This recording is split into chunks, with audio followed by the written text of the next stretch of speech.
Everyone is 100% skeptical of that happening. Everyone is 100% skeptical that the US will buy more Bitcoin. And I think the chance is probably greater than zero. It may be low, it may be 10%, it may be 15%, it may be 20%, but I think the market has priced it at zero. So when I talk to people about a question I get at conferences a lot is what could cause the price to go just haywire up and to the right?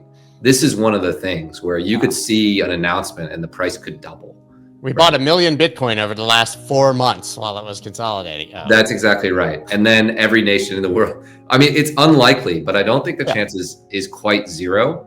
The Trump administration has shown that the chance of anything being zero is zero. So you never know, right, what's going to happen.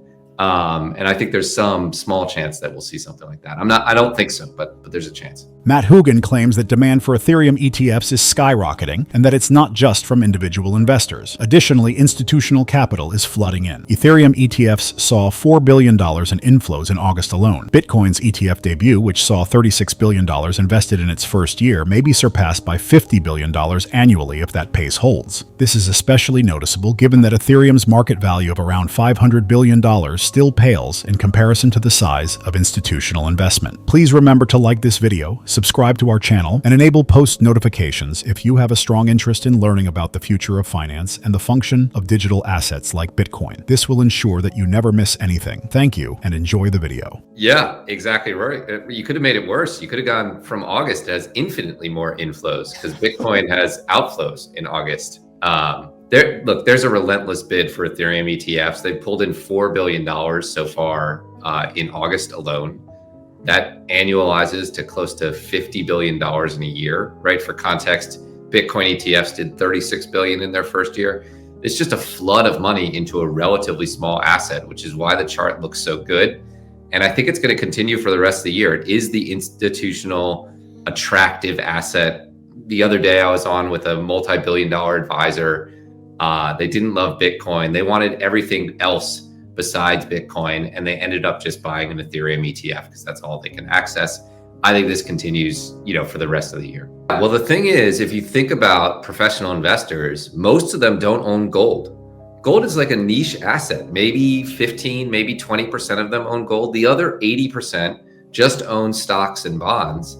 And I think there's a lot of people who look at Bitcoin and are like, yeah, it's digital gold. I don't own gold, but I do own technologies. And so we're hearing a number of people skip right past it and go straight to ETH.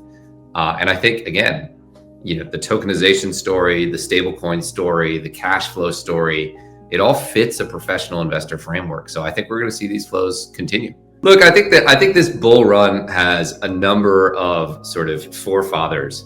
I actually think it started with the Beam Chain proposal. When was that? Back in November, where the ETH community lost its mind about an upgrade taking place over a decade in a technology that moves minute by minute. And that sort of was the catalyst. And then we got the changes at the ETH Foundation. Then we got the rise of stablecoins and tokenization. And then Tom Lee just poured rocket fuel on what was an emerging bull market and accelerated it dramatically. But I think that's actually the chain of events. Throw in the Pectra upgrade actually working and being relatively on time. And you get this series of compounding events. And then you have 4 billion in flows in a month. Yeah. My view of investing, how do you invest in this, is you assume the market's going to 12x. But anyone who tells you it will just be one chain or knows which chain it will be is lying. You have to sort of bet the field. I do think ETH right now, particularly because it's the only one with a normal ETF associated with it, is getting all the institutional flows. And that's lifting the price substantially. It's worth remembering the asset itself is not that big. It's $500 billion, right? So 4 billion in flows into an ETH ETF is, I guess, equivalent to 20 billion in a month into Bitcoin, right? From a size versus market perspective. So it's capturing that, but I think you're right. It will be multiple chains. At least it could be. We don't know for sure. And there's a lot of uncertainty around that. $8,000 or $9,000 by the end of the year? That's Tom Lee style prices. Yeah, if we get that kind of inflow, that does mean, you're talking about $10,000 ETH. I think that's not unreasonable. If we really see this, get 1-2% allocations in professional portfolios, if we see month after month of $4 billion of inflows, and we see Tom Lee, racing towards his 5% of Ethereum, yeah, this is going to be $1 trillion plus asset. Right? That doesn't seem ridiculous with Bitcoin at 2.5 trillion. For ETH to be $1 trillion asset, that doesn't seem absurd to me or counter to the narrative. So I think there's every possibility we get that. No guarantee, but every possibility we get that. You bought IBM because if you went with another company, you got fired. The same thing is true on tokenization. There's no risk for these Wall Street firms, not just BlackRock, but others building on ETH. There is risk if they decide to tokenize something on any other chain. And so I think people understand that, and that creates a flywheel, that creates a network effect. It's worth noting other stablecoin focused chains are doing quite well. If you looked at the chart of Tron recently, they're going to be everywhere, and all of those will probably do well, right? That market's going to 10x, 15x, 20x. But I do think this stablecoin thesis is playing out on multiple chains. I see you're lifting it. ETH just gets the headlines because it's the biggest, but you're seeing it lift Tron, you're seeing it lift other assets. I think it's a like a long-term trend. Matt Hougan recommends Chainlink as a crucial fourth holding in addition to Ethereum and Bitcoin. What is the reason? It powers the entire ecosystem since it doesn't compete at the protocol level. Owning the service layer is a better course of action for investors who don't want to place bets on one blockchain over another. Consider it similar to purchasing the picks and shovels during a gold rush. You benefit from the equipment that everyone needs regardless of which mine is successful. Please take a moment to like this video, subscribe to the channel, and enable post notifications for future Bitcoin, macroeconomic, and digital asset content before we go any further. Now, let's get into his powerful predictions. If Solana catches a major bid, does that maybe cannibalize the ETH, or is there just new inflows and new money? That's a good question. I mean, first, it's worth the Solana playbook is very clear. We've seen it work in Bitcoin. We've seen it work in ETH, which is ETF with flows, simple story, and treasury company equals rocket ship-like returns. Yeah. And it's really hard to look at Solana and not see that in the near-term future. One or two news stories about Bank of America tokenizing something on Solana or JP, you get that, and the price goes up substantially. And as you mentioned, the chart looks really good.